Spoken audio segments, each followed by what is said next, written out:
Um, Firstly, thanks for joining us. It's great to have your company, and welcome to the fifth webinar in the AgVic irrigation webinar series. Today, we're focusing on securing your future water needs, harnessing carryover and other water products.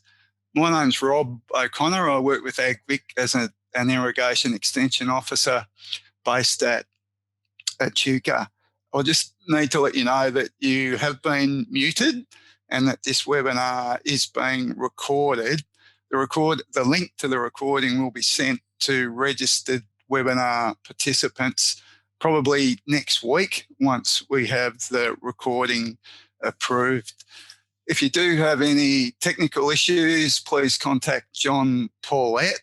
Probably the best way to do that is using that chat function on the bottom of your screen and selecting host, and just alerting John to the issue.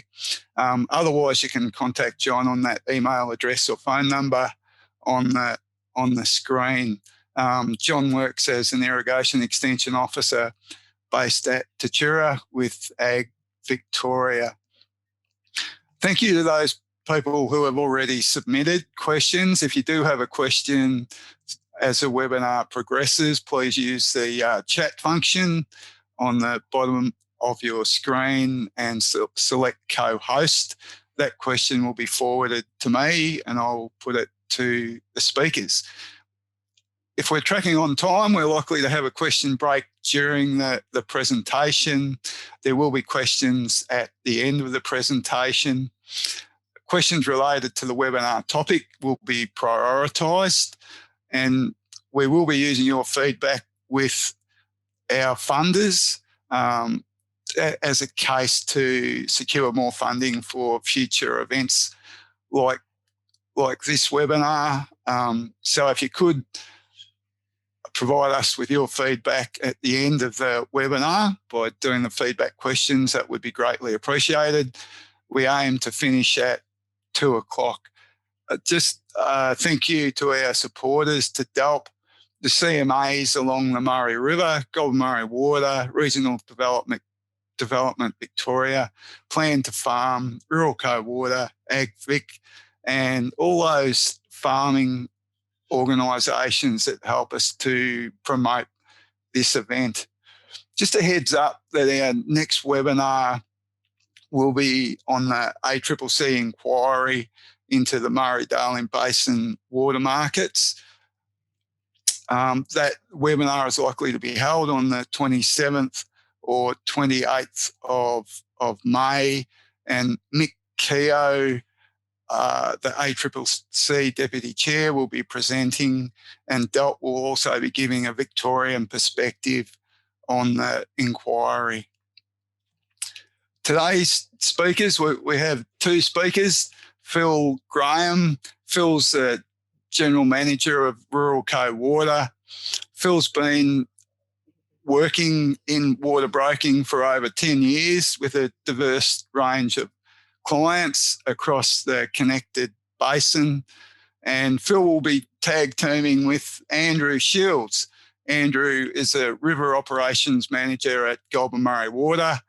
Andrew manages surface water, including the Goulburn-Murray seasonal determinations, allocation outlooks, and also planning river flows.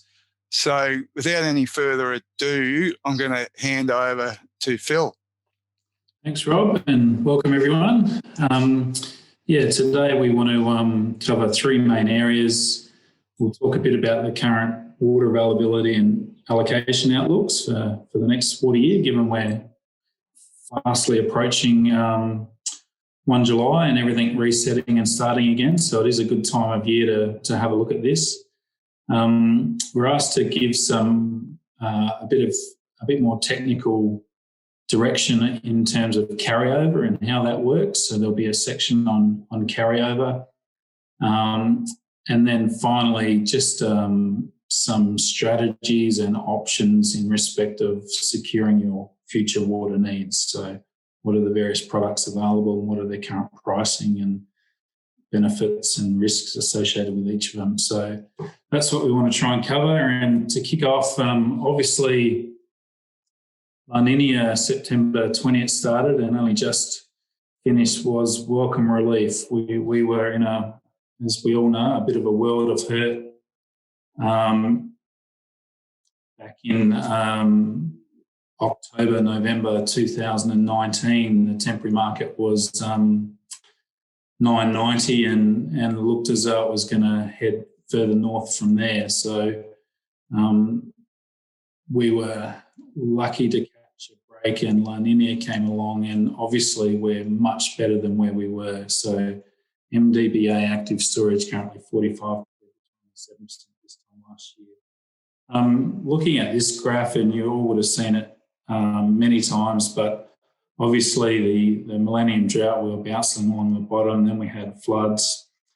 One thing that I sort of took note of is since 2012, there was a gradual step down each year. The dams weren't replenished with usage.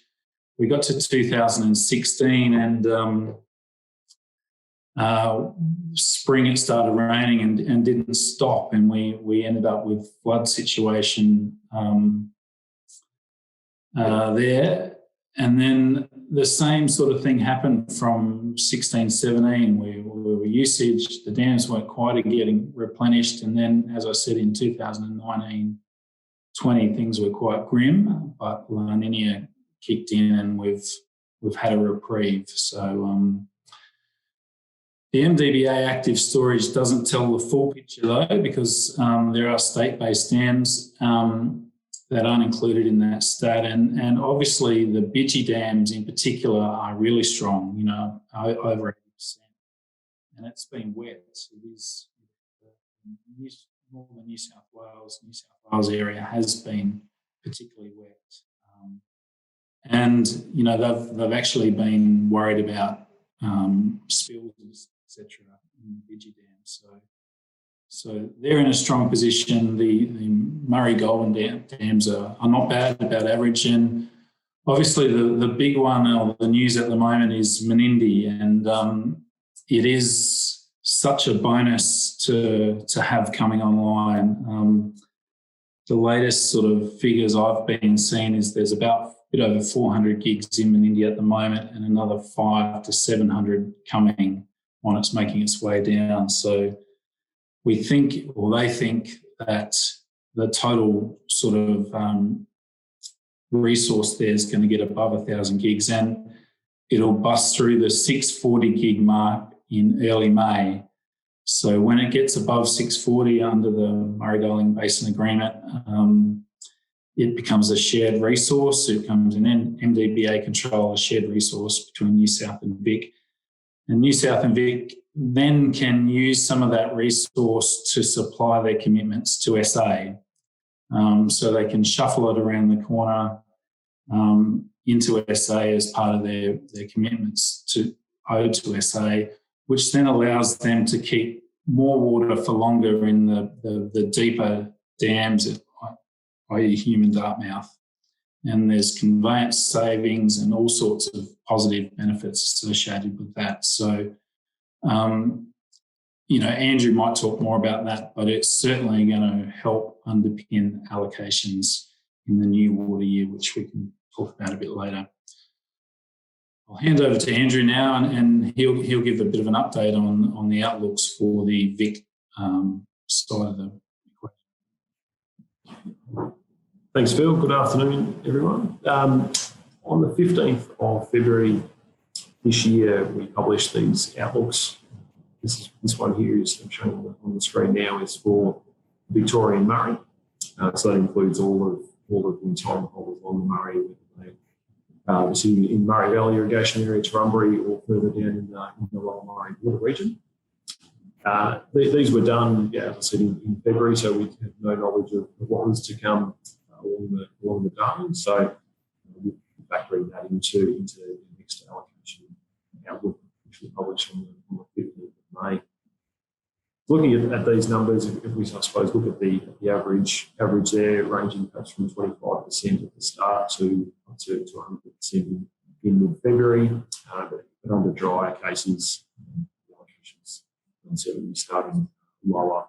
So, well, again, so I'll take these on in a couple of weeks, reflecting the current conditions and what we've observed over the last 3 months. We're just having a bit of trouble hearing you there, Andrew. It might be just right? Yep. We'll see how that goes. I'll try and speak a bit louder. Thanks, Rob.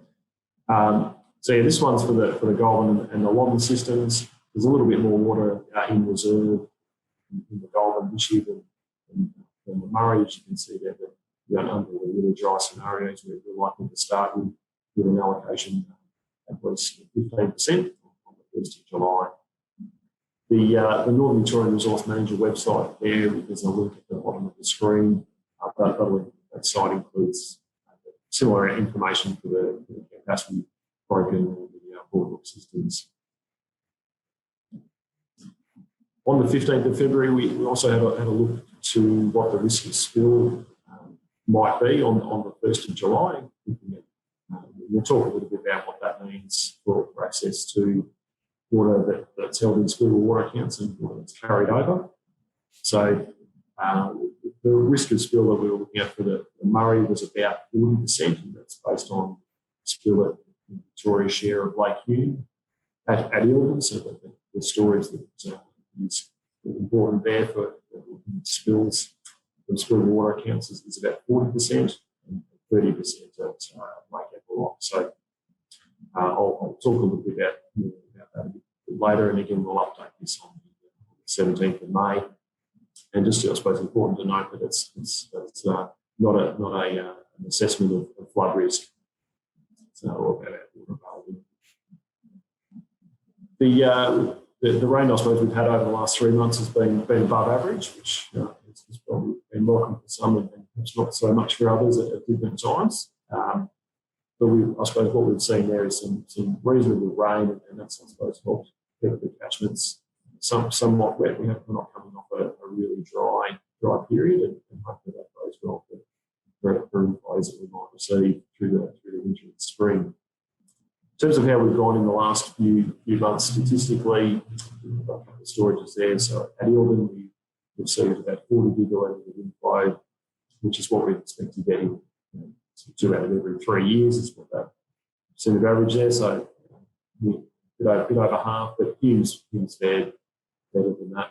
We're close to average inflows over the last 3 months.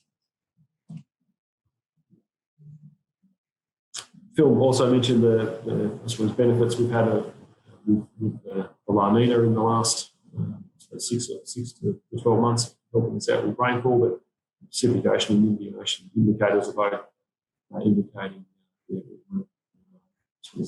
not seeing any influence from either of those at the moment. And the May to July outlook is probably favouring drier conditions over the catchment areas. So we'll wait to see how this develops over the next few months. Obviously, the period is important to wet the catchment up before the spring rains arrive.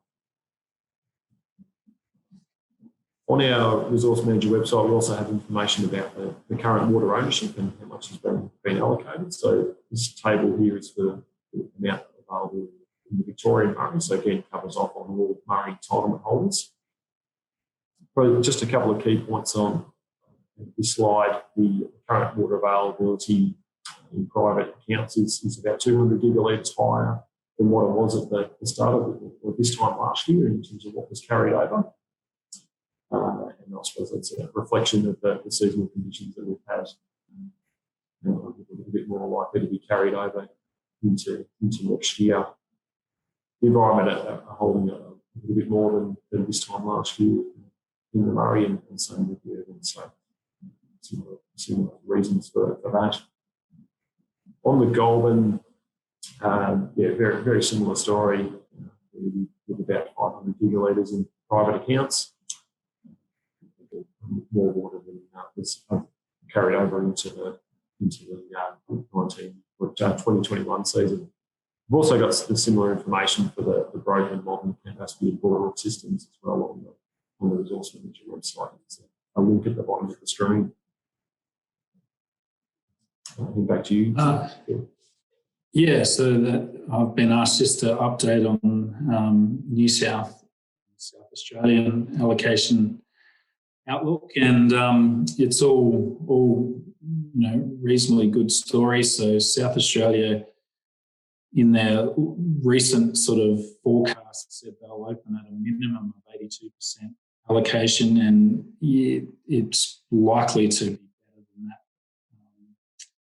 now, and it feels very likely that we'll get to 100% pretty quickly in South Australia, if not on 1 July, to be honest. So all things, looking good there.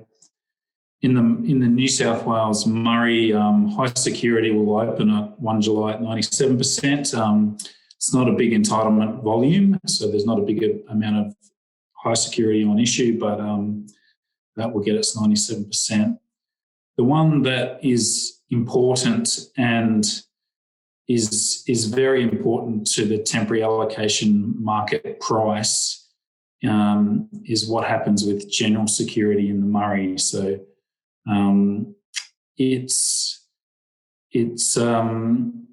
has a big bearing on what prices do, and the most recent forecast put out by New South suggested it will start at zero or low, and the issue there is there's New South Wales have borrowed against the Barmer Miller account for the past 4 years, and under the water sharing plan they're not allowed to borrow against that account for 5 years in a row. So they've got about a 300 gigalitre deficit to be paid back before they can apply resource towards general security allocations. So it is significant, and it's sort of starting behind the 8 ball to some extent. However, Menindee will help. That debt to a large extent might be a large proportion of it might already be squared away by the resource coming into Menindee. So we'll wait and see how that plays out, but that's an important issue. They're forecast to be about 39% carryover. Last year, coming into this year, there was about 21%, so there's going to be more carryover in the Murray. Over in the Murrumbidgee, they're suggesting high will open at 95 on 1 July. General, as I said earlier, the dams in the Bidgee are pretty good, so a pretty healthy opening allocation for general in the Bidgee, and suggesting it'll roll out, reasonably well to November, up to perhaps, 65%. The Bidgee dams, as once explained to me, there's actually not enough capacity there to give 100% allocation to general straight up. So they sort of require a bit of usage and drawdown and then recharge again within the year to get towards 100%. So we'll wait and see how that plays out there as well. And carryover, they're indicating it'll be close to the maximum allowed of 30%. And last year it was about 18%, I believe. So more carryover in New South Wales from this year into the next year than there was for the last year. Just a few comments now on the temporary allocation market outlook. And we start 1 July, the IVT trade restrictions will be back in play. So at the moment, it's a relatively free and open market where, most zones can trade with each other other than Bidgee, and there's been several IVT openings there. But we hit 1 July and it'll be back towards a fragmented market. Supply side of the equation is likely to be pretty good. As we've just discussed, the forecast allocations are healthy, and there'll be more carryover around than previously. The demand side, as we all know, there's increasing demand from permanent plantings year on year. There's a lot of young trees that are getting older and requiring more water each year, and there is still a lot of new development occurring in SA and New South below choke in particular. So, it doesn't seem as though the near miss we had in 2019 has registered to a large extent, and there seems to still be a lot of proponents, looking to develop greenfield water, permanent planting sites. So there'll be increased demand from permanent plantings. Rice and cotton acreage is likely to increase. The cotton price is currently around $550 a bale, which is pretty good, and rice about $400 a tonne. So this year there was about a 300% increase in the rice crop, and there's about 34,000 hectares of cotton in the southern areas. So based on those prices, it's likely most industry people are predicting that they will actually increase again by potentially another 30%. So there will be more demand from those rice and cotton annual crops, and dairy is likely to remain steady. I guess in terms of pricing, if we all knew what the pricing was going to be, it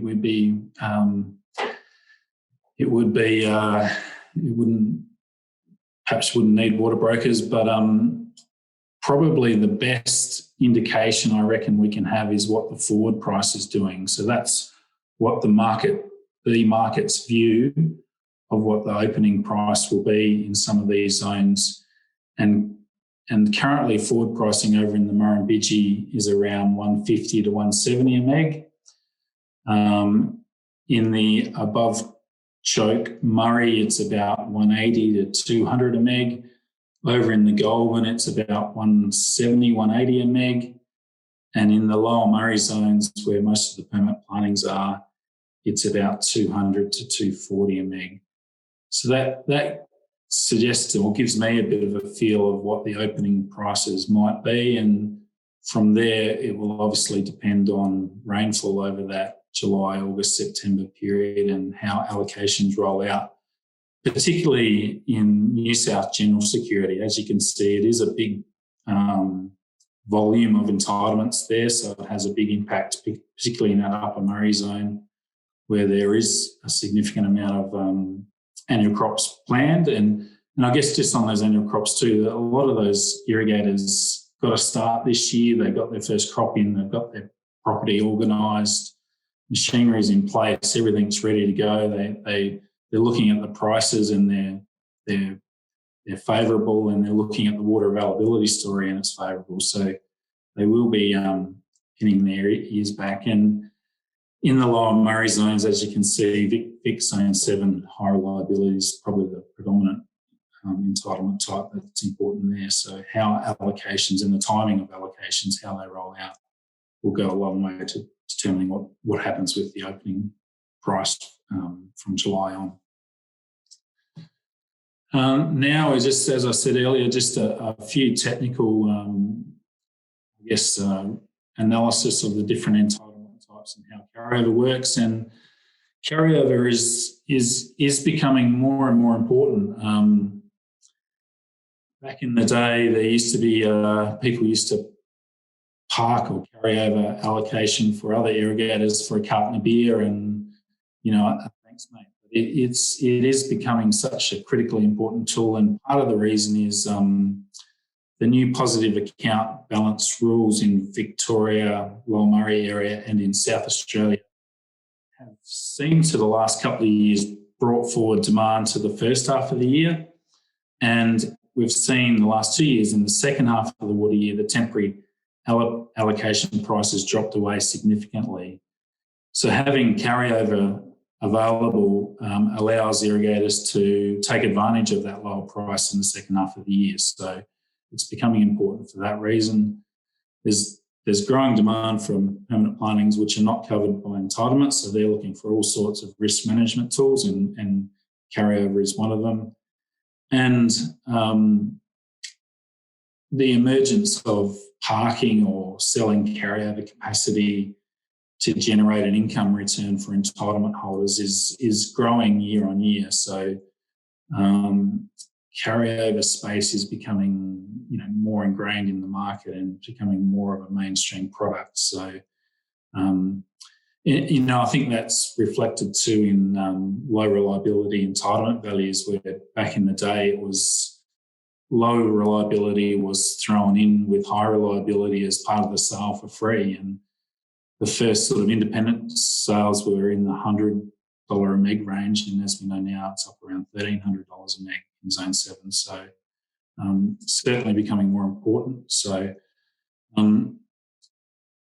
carryover, I'll just talk quickly through the New South Wales carryover options, and Andrew will talk through the Victorian ones. Carryover in the Bidgie, it's reasonably straightforward. You can only carry over, well, firstly, there's no carryover against high security. If you have any water left in your high security account at midnight on the 30th of June, it's just forfeited, so it's gone. So no carryover against high. Against general, it's capped at you can't carry over more than 30% of your entitlement volume. And when you carry over your 30%, the carryover plus new season's allocation in the new year can't be more than 100% of the entitlement volume. If it is, you start forfeiting any future allocation increases.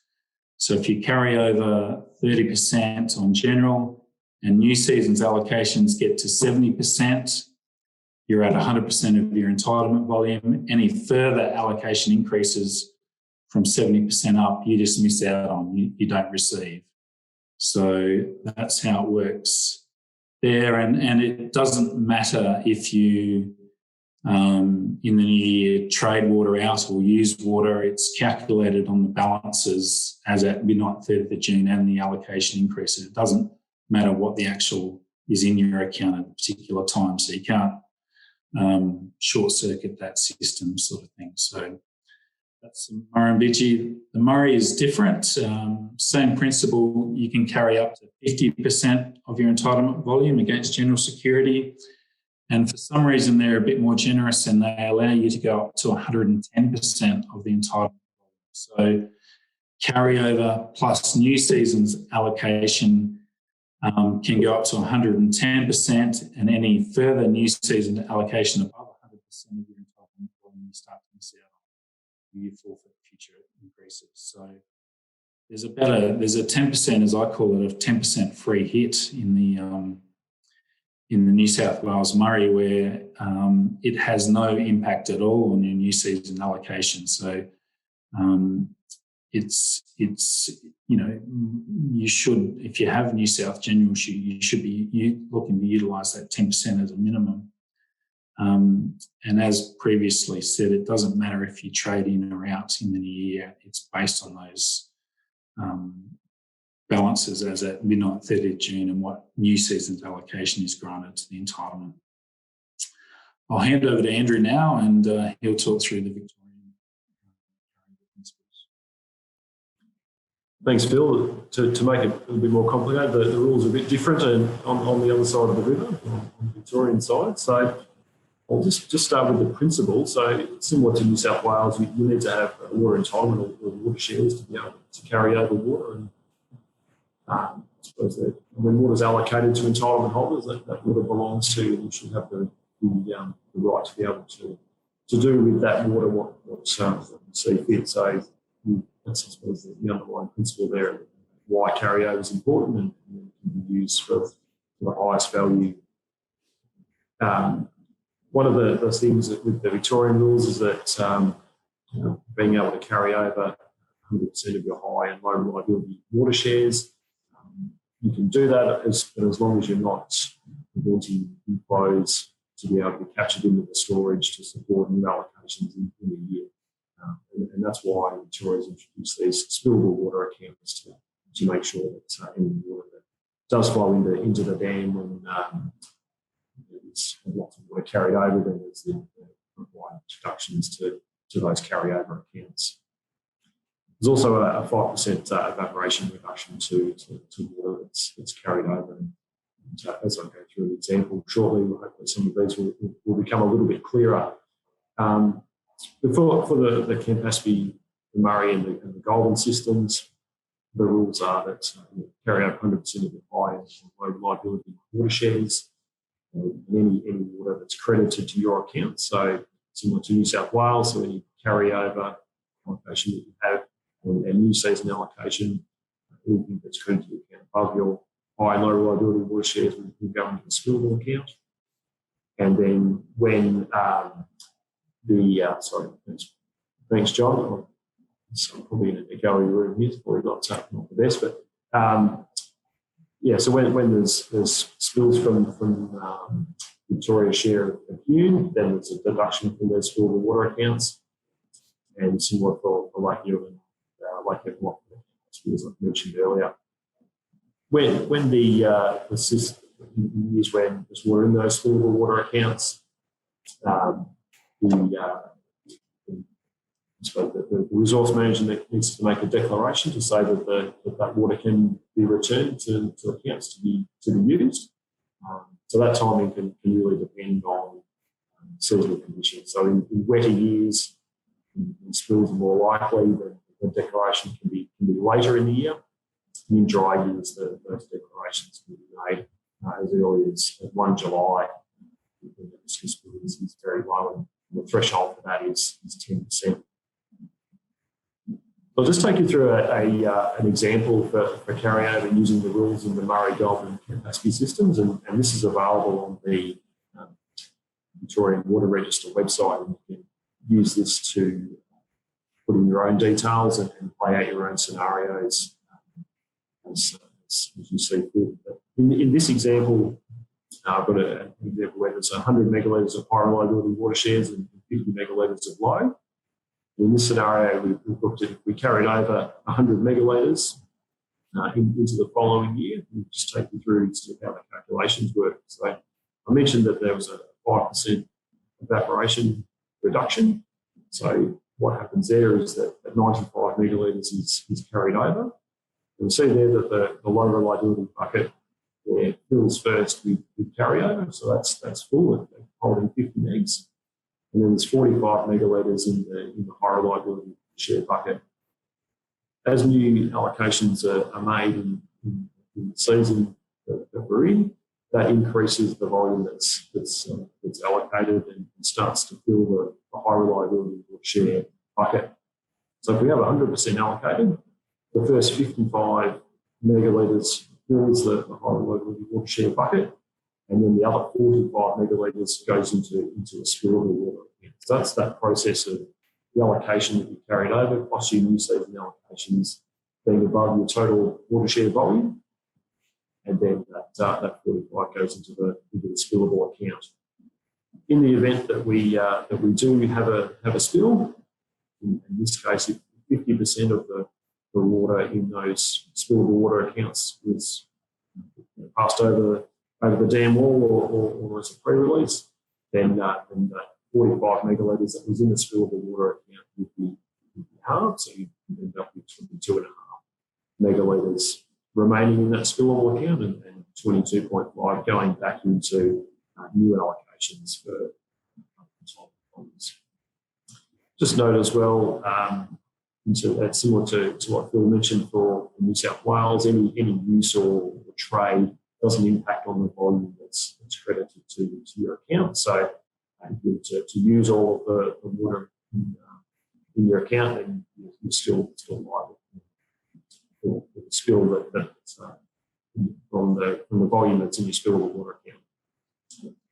When that low risk of spill declaration is made, that water that was in the spillable water account returns to your allocation account for use. So this is just depicting that there that you do have a volume above your water share volume, but it is available for use.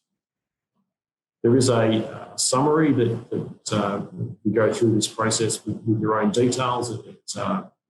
It shows you all the different transactions that occur, so you can follow that through and how that might impact on your particular scenario.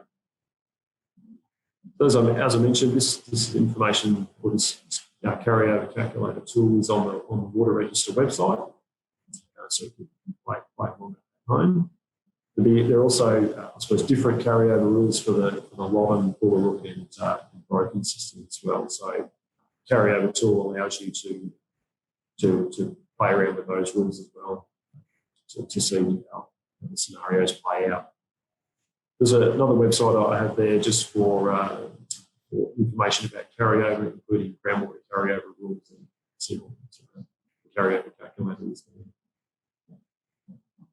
Just on the last thing from me in this section is just the key dates around water trading applications. So if you're trading water shares, applications need to be received by the 17th of June to guarantee that they'll be processed before the end of the water year.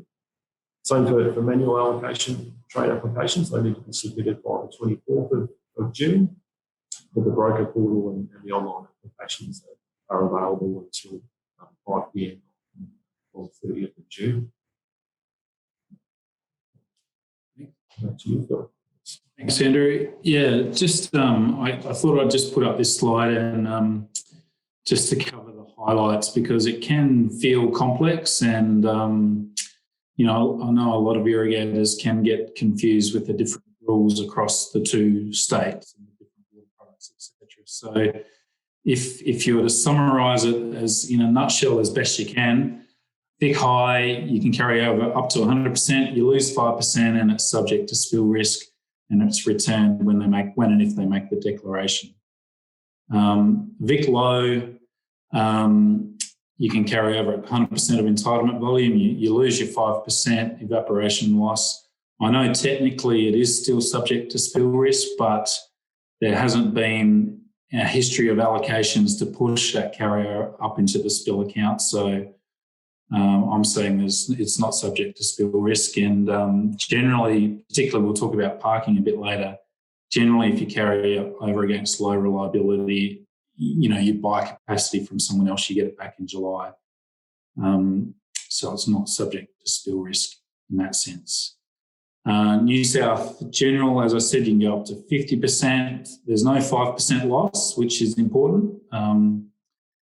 And you forfeit any future allocation if your carryover plus new season's allocation gets above 110% of your entitlement volume, and BIGI it's 30%, there's no loss and you can only go up to 100. So if you're going to summarise carryover in one screen, that's how I sort of look at it and summarise it. Phil, just before you move on, we have got one question here. We're travelling pretty reasonably for time. So the question is, when is the transfer of temporary and permanent water going online? Is this water going to use the PEXA, P-E-X-A system like land? Well, in Victoria, allocation transfers are already online, through the Vic Water Register, and South Australia are currently building their digital system. And New South Wales may follow. I guess what's relevant in respect to that question is the recent ACCC report, where one of their recommendations is to create a digital backbone system which will facilitate interlinking all of the various water authorities and people who have a say in allocation trade and bring it all together digitally online. So depending on whether those recommendations get up or not or get actioned, there is moves afoot to head down that path is probably how I'd answer that. Another question just about the Menindee Lakes. And if, for example, the stored volume does get up to 1,000 gigalitres, what share of that does New South Wales and Victoria have? Might be better for Andrew to answer that one. Yeah, I can answer that one, Rob. So I mean, the question will be, the answer is that depends on the I suppose the transition from New South Wales control into MDBA shared resource. So it won't be 500 gigs each. There'll be it's what we call continuous accounting that occurs within the Murray. So there'll be a transition from the New South Wales share into Victoria, or into the shared resource. So a bit hard to say, but there'll be more available, more information available on that when it actually transitions over the next few months. Probably one thing we didn't mention about Menindee earlier is, when it gets above 640, it becomes MDBA shared resource. But conversely, if it drops again below 480, it converts back to New South Wales control and New South Wales resource. And all indications have been recently that New South Wales, when it is below 480, look to use it to support the Lower Darling community. And following the fish kills there a couple of years ago, there's a bit of a reluctance to release significant volumes through into the Murray and, just down to SA, etc., as part of their contribution to SA. So when it does drop below 480, it'll go back to New South Wales control and, probably contained to some extent for use for the Lower Darling community. Thanks, Phil and Andrew.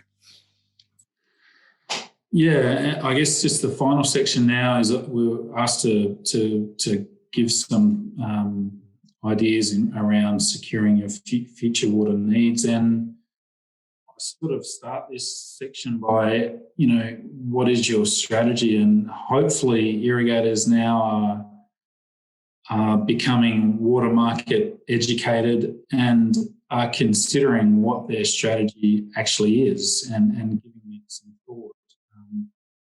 Because it's such a fundamental input and has such financial, very strong financial implications to farming businesses. So you need a water strategy if you haven't got one. And some of those within that strategy, what are they trying to achieve? What are you trying to achieve? Like for annual croppers, for example, it's to get the lowest cost input so you can support the gross margins to grow your annual crops. So if you can get your water at $200 or less, you can grow it. It's profitable to grow your crops, and if you can't, it's not profitable, and you don't. I guess as you come up the scale from annual crops into permanent plantings, a lot of them are considering ways to mitigate temporary allocation price volatility. It is a volatile market, and we were $9.90 a meg not that long ago, and I can remember in the back half of 2016 we were selling water at $5 a meg in the bid year, and then in January 2018 it was $700 a meg. So it can change and turn around quickly. So a lot of people's strategy is trying to take that volatility out and have a more of an even pricing schedule for their farming business. And then part of the other thing to think about these days, particularly with the new plantings below the choke, permanent plantings, and potential climate variability, and with the water taken out under the basin plan, there have been good studies done recently to suggest if we ever get back to the 07-08 water availability scenario, there might not be enough water in the market to supply permanent plantings. So part of someone's strategy who has permanent plantings is, how do I mitigate against that? And if it is, we do go back to an extreme dry time, what can I do to protect myself? So you need to think about what is your water strategy. And the options and products available, you would all know them, I'm sure. There's permanent entitlements, temp forwards, entitlement leases, carryover capacity. So I'll just run through some of those. So purchasing permanent entitlements, the big thing is obviously the capital required. And they're expensive these days, and it's a lot of capital to buy a farm and the water to go with it. But there are benefits, it's a known fixed cost, and, the capital growth against the water entitlements has been a large part of irrigators' wealth over recent years, and a large part of their asset values, and they have appreciated significantly. So there's certainly benefits in owning permanent water. It's relatively easy to manage, and you have the option if you don't require all the allocation from your entitlement, you can sell it to generate an income return. So there's certainly benefits. Probably the big risk is it's still subject to allocation risk, and probably what I hear a lot where I am, where permanent planting irrigators have Vic Murray high reliability water shares, is they say, well, I've got all this capital tied up in permanent water, but in 2019, when I really needed it, I only got 60% allocation, and I had to go into the temporary market and buy exorbitant price temporary water anyway. So what's the purpose of having it? So there is that conundrum to weigh up, I guess. A lot of irrigators recently are looking at all the different water entitlement types across the basin as products, and mixing and matching and buying different entitlement types based on what they see as value in terms of price relativity, but also what makes sense for their property. So a lot of Vic Murray permanent planting and sMDB permanent planting irrigators have purchased New South Wales Murray high security entitlements because the allocation reliability, even during droughts, was better than SA or Vic. So there is a lot of mixing and matching going on these days. It's not all one particular product. And if you do that, obviously there can be IVT risk delivery. So if you buy Zone 6 high reliability shares and it gets granted an allocation, the last couple of years there have been issues and delays in getting that allocation back to your property and below choke, etc. So you need to be aware of that. Temporary allocation obviously is simple and easy, and I'm sure everyone knows how it works, and it's pretty straightforward, and what you buy is what you get. You buy a meg, you get a meg into your account, and it's cash flow friendly in terms of you pay for it when you need it, and so on. Probably the big risk there, and it's evident in the graph, is the volatility. So it is such a highly variable price market, and it's driven by climate, rainfall inflows, allocations on the supply side, growing demand, but also the IVT openings and closings and so on are having an impact on pricing in various zones as well. So if anything, it's becoming a bit more variable in terms of price.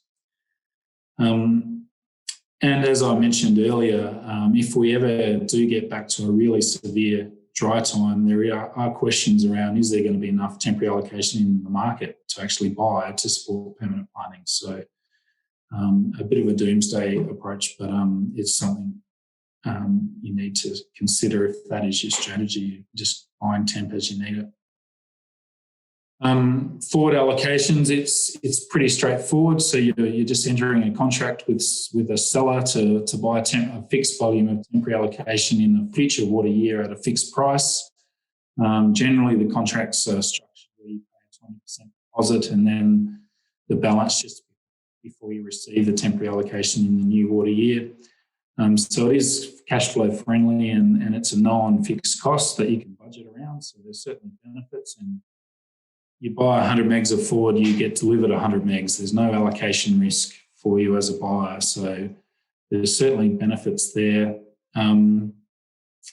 The risks are, often it's priced at a bit of a premium, so to what the spot market is. So, we've seen a number of forwards over the years struck at drought prices, $900, $800, for example, and then as we've seen, La Nina comes along, the drought black breaks, and the spot price at the time you're paying your $800, $900 under your forward is $200 or $300. So that hurts a bit, and it is still there are still counterparty risks to consider. So who is your forward with? If the price moves against the seller, i.e. the spot price is significantly higher than the forward price, when it comes time for delivery, are they going to stand by that contract? So you need to consider counterparty risk if you're heading down the forward path. Entitlement leases. So when the temporary allocation spot price is high, the lease price, the sellers of permanent entitlement leases tend to price it based on a required rate of return, and they tend to look about a 4 to 6% return of their entitlement value. So when the temporary allocation price is high, the lease price is actually lower than what the spot price is, and that's attractive to a lot of buyers. And a lot of leases tend to get written when we're in a high temporary allocation price period. Right now, we're in a low temporary allocation price market, and the lease prices to some extent are looking expensive. So, you can buy temporary water today for $90, $100 in Vic Murray, and the signing up to a high reliability lease at $260, $270 looks a bit expensive at the moment. But it does offer longer term security. So the lease terms tend to be 3 to 5 years. There's the initial rental, and there's indexation on that rental. Often it's CPI or a fixed percentage.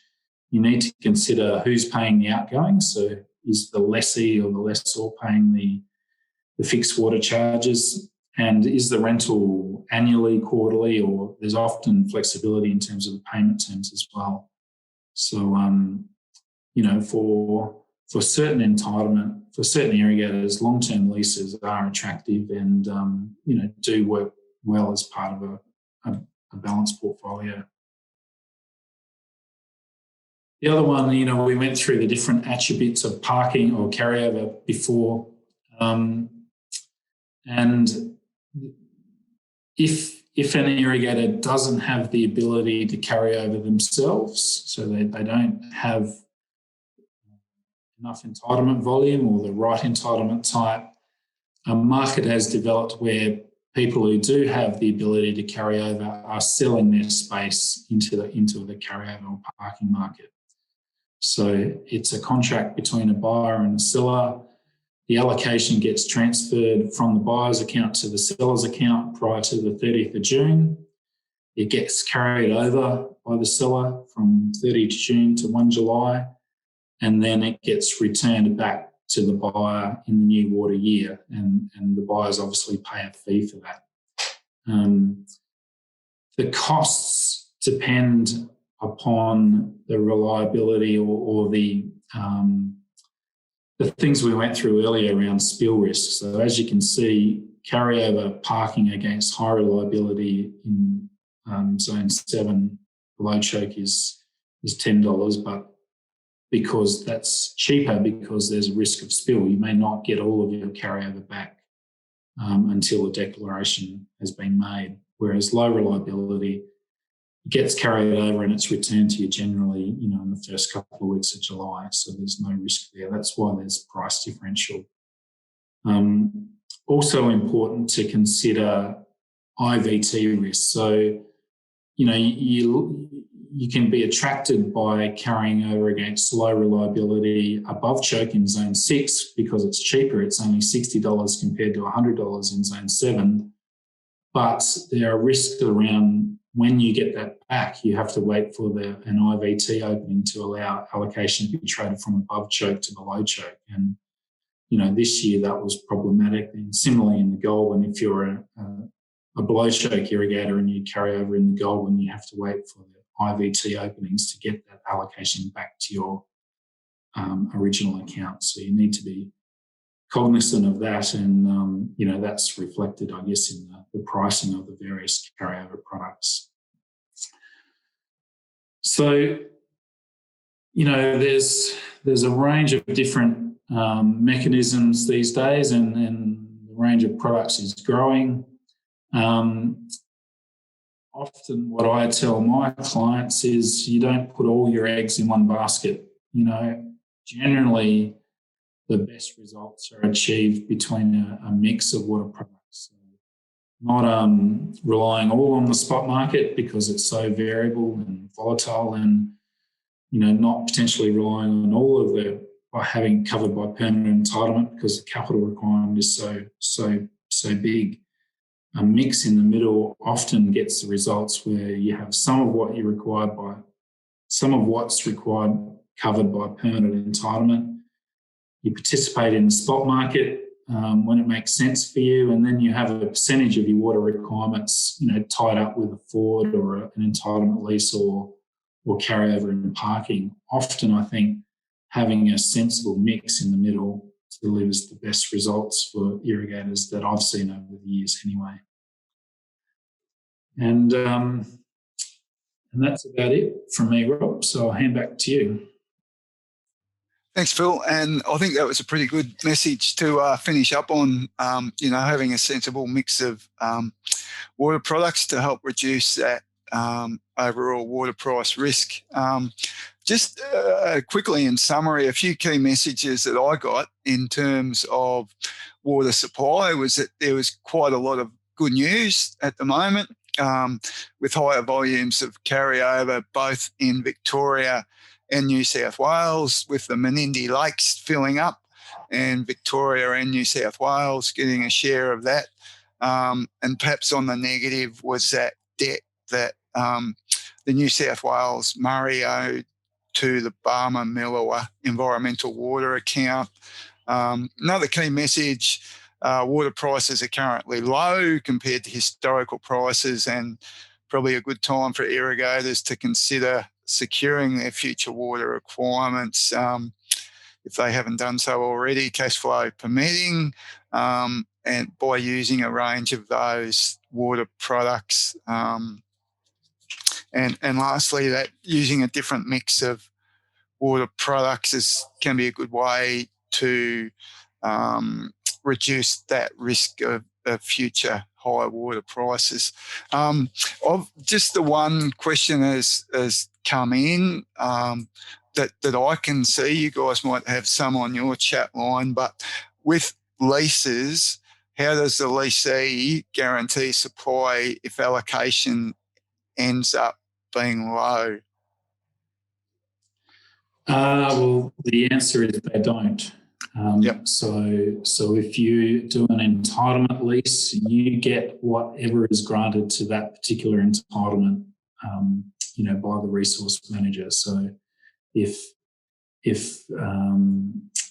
do a high reliability lease and allocations only get to 60%, you only get 60% volume to use. So that's the key difference between leases and forwards. So leases, the buyer or the lessee takes on the allocation risk, whereas a forward, they don't. If you buy 100 megs forward, you get delivered 100 megs forward.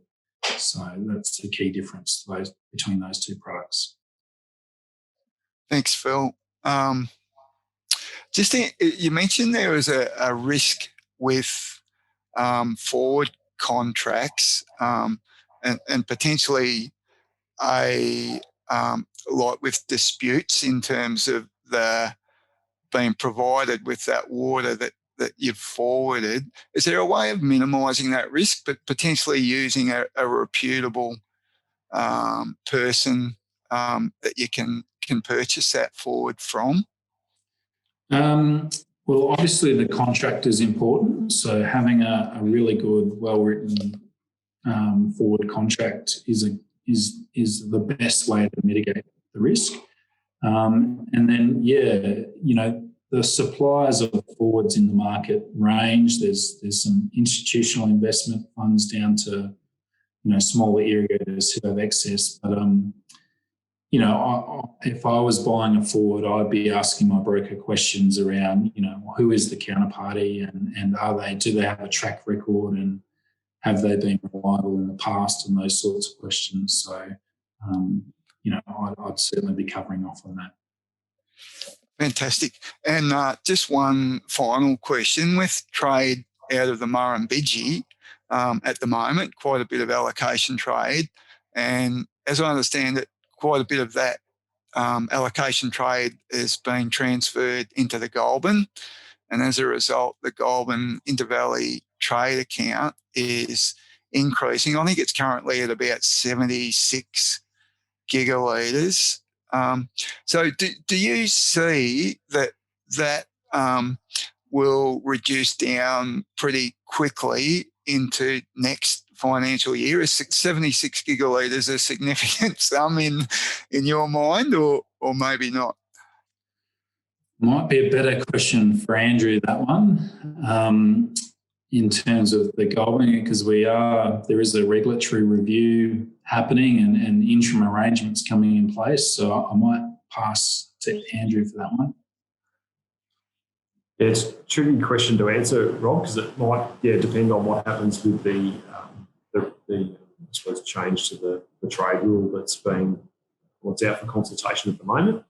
But what we do see at the end of each year is, I suppose, some legacy commitments that we've got to transfer water between systems. So there's water that's required to be delivered for snowy water savings. So that goes in at the end of each water year, which is about 40 gigalitres. And then it also depends on what the Goulburn seasonal determination is at the start of the year, because every water goes into the commitment to the Murray with that as well. So it's roughly for every 1 gigalitre, 1% allocation is 1 gigalitre of water that needs to be transferred. So depending on those couple of things. Okay, thanks, Andrew and Phil. That's all the questions I have here. I'm not sure if you have any in your chat box. No, I haven't got any. No, okay. I'm pretty keen to wind it up. It is 3 minutes past 2, and I'll just remind people that feedback questionnaire should be up on your screens. If you can fill that in, that would be great. I've just had a message about the next webinar on the ACCC inquiry into the water markets, that it will be on the Friday, the 28th of May at 1 o'clock. Big thanks to Phil and Andrew for their presentations. I thought they were great presentations, very clear and very practical messages. So thank you very much. I hope you have a great holiday, Phil. I know you worked damn hard with your presentation. So have a great holiday next week.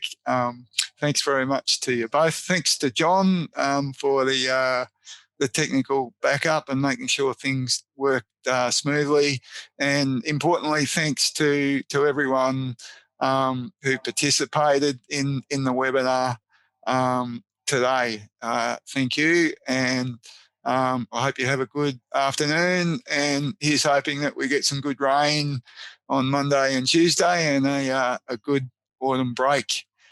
Thank you.